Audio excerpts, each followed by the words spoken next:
Two things before I start. Firstly, amazing. We've seen perseverance, it's hard to say, isn't it? Perseverance in action today with Jenny's talk.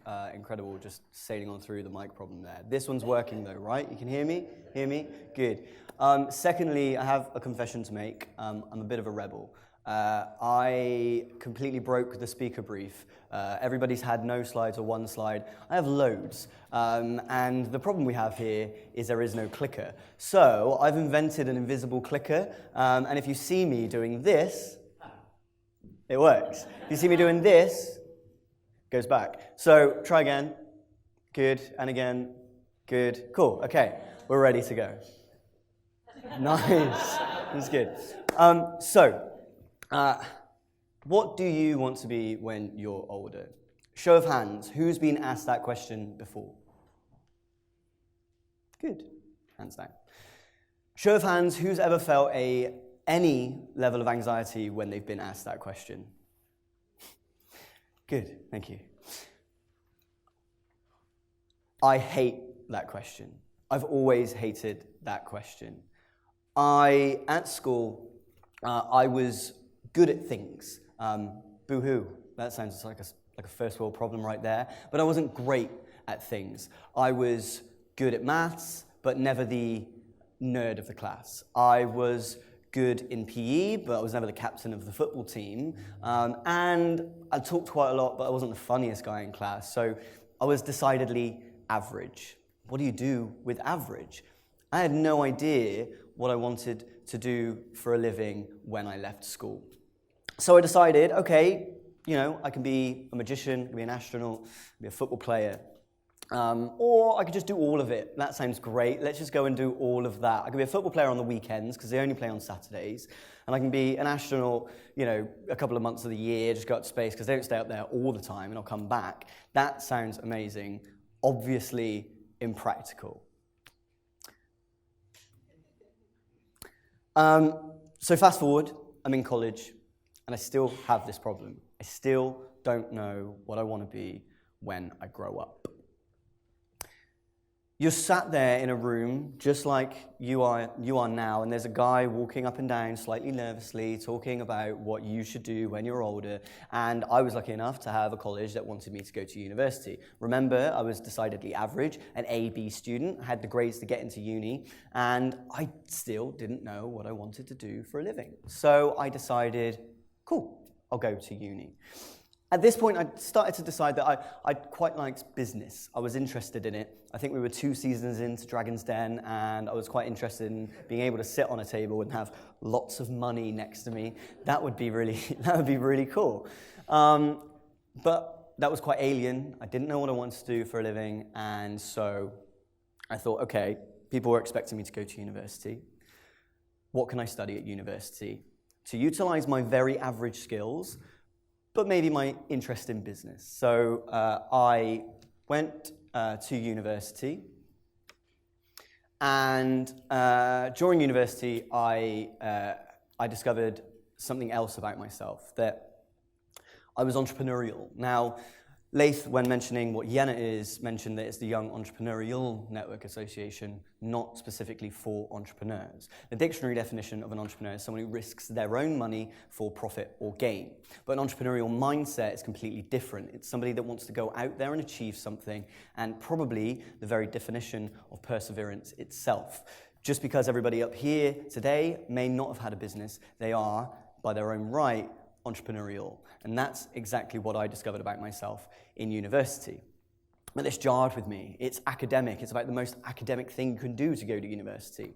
As you can tell, I quite like talking, and again, remembering I was decidedly average, and discovering I had a very short attention span. All of those things added up together, and I started to fall asleep in lectures, probably the most cliched thing you can do when you go to university. We've all seen it in high school movies. So I realized I wasn't engaged, I wasn't enjoying it, and therefore I wasn't doing well. I was falling asleep in lectures, and all of these things added together, and I dropped out.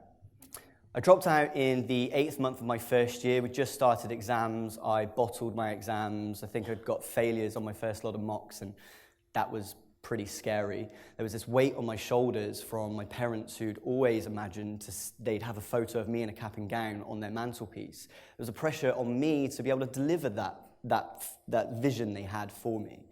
There's a pressure on my shoulders to achieve. I remember I'd already realized I wanted to be entrepreneurial. I liked business, and seeing these people with all of this money on their tables, how was I going to get that money? What was I going to do that thing?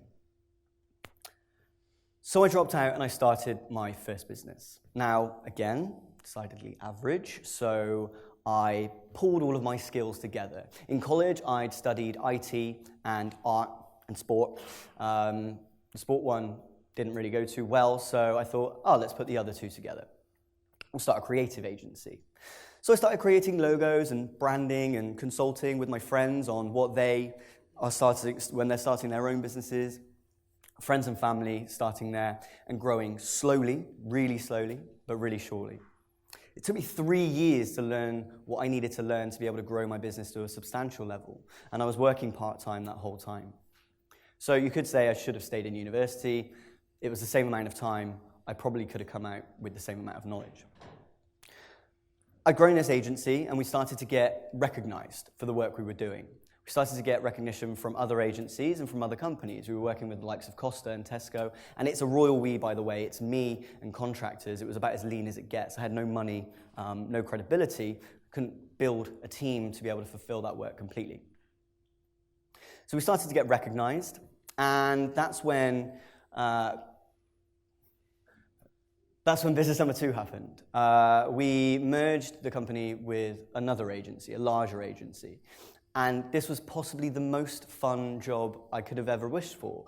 There's 16-year-old me at college not knowing what he wants to do for a living. And then there's 21-year-old me coming out of my first agency into this business and running a social media agency for leisure and hospitality firms. That meant that we were tweeting photos of monkeys for Longleat every day and getting paid for it. Perfect job. That meant that we were running the Facebook pages of popular beer companies every day and getting paid for it and drinking. And it meant that we were going for days out and staying in hotels because we were managing their Instagram accounts and getting paid for it. Win, win, win. But something wasn't quite right. I realized over that journey that none of my friends understood what I did for a living. They just didn't get it. They weren't the same as me. They weren't entrepreneurial. My parents will never get what I do for a living, and I'm sure many of you can kind of empathize with that. They just don't get it. So where do I find these people who get it? So I decided to fix my own problem. Where are these people? They exist. We've seen the articles of Evan Spiegel of Snapchat, or Mark Zuckerberg from Facebook, or Jamal Edwards from SBTV. Where do I find these people? They're probably hidden in their bedroom somewhere, worried because the big wide world is quite scary. To come up and do this is hard, so I have huge admiration for everybody else who's done this today. And to go out to network with a room of business people who often wear suits and ties and drive expensive cars and may have really nice watches on is really scary. How do I build a room that's welcoming for those sorts of people that are like me? They're young and maybe slightly introverted. So I created this meetup, and people started to turn up. For those of you old enough to know the film, it was kind of the Field of Dreams business model. You build it, and they came. And that's what happened. We, much like Luke today, had 8 people starting at the first event. Then we had 10, then we had 12. And we grew that meetup. It was just me fixing my problem, remember. It wasn't a business at this point. I was still tweeting photos of monkeys for Longleat and other companies like that. And it turned into YENA. And in YENA, I found my purpose. I found that thing that I'd been wanting to try and find. It was helping people. And I know that sounds completely cliched, but the thing I enjoyed about all of my jobs and everything before, and the reason I loved talking in school, was because I love engaging with people. This is slightly annoying because it's so one way. I have no idea if you're enjoying it or not, and that's annoying for me. I like to engage with people. And YENA allowed me to do that. But then I had a choice. I had a business that was really fun, but it wasn't fulfilling here. And then I had a thing over here that was fulfilling here, but it wasn't a business. Did I take the risk, and did I jump out into something that wouldn't be paying me a salary? So I did what I do, and I quit, and went from 0 to 1. We turned it into a business. We grew our revenues, we started a membership model, we started consulting, telling companies what young entrepreneurially minded people wanted so they could fix their problems before they ever happened. Large firms are really disconnected with what people are doing on Snapchat nowadays. It's hugely popular to have a male board of directors, just as Jenny and others have said today, that there are so many men in business that have power. And what we want to do is help to tell them what everybody else wants coming through. We started to do that, built a business around it, and started to grow. 6 months in, we had a business. We had a group of members. We were growing that business. We had meetups in 6 different cities. We had 2,500 people in the network. We were reaching 1 million people online every year, and things were starting to go well. We were featured in Forbes, the Sunday Times. I ended up on a list that was sponsored by Maserati to be one of the 100 people in the country developing future leaders. Everything was great. I'd found my passion. It was helping people. I'd realized my purpose, and then I started to deliver on it. I was able to help people and see that journey from 0 to 1 for them too. I was able to help people who maybe were in school and didn't know what they wanted to do with the rest of their lives. We were able to help them from 0 to 1 and get them to a point of understanding. What I've realized in that journey, though, is that the entrepreneurial mind is also a problem. It's a paradox. What it allows you to do is it allows you to progress. It allows you to achieve lots, but you're never satisfied.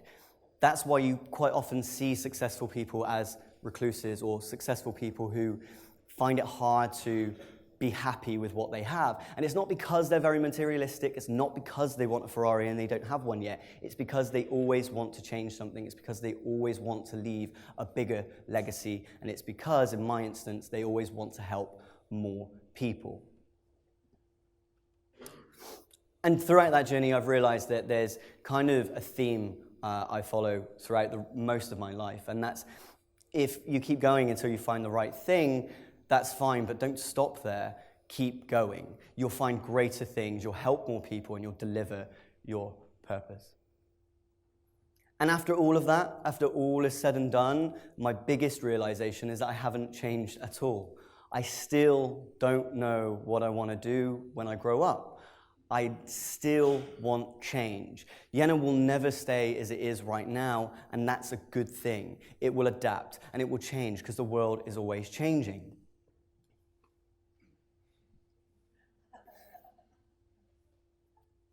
Because when it comes to writing the story of your life, change is good.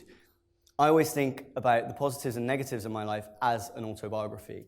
And when I get to that point where I think I've made it enough to write a book and have people listen to me rambling on stage like today, it will make for interesting chapters. No one wants to read a book that sounds the same all the way through. You'll get bored. Change is good. Embrace that change, because when it comes to writing the story of your life, that will make for an awesome autobiography and hopefully a great TED Talk.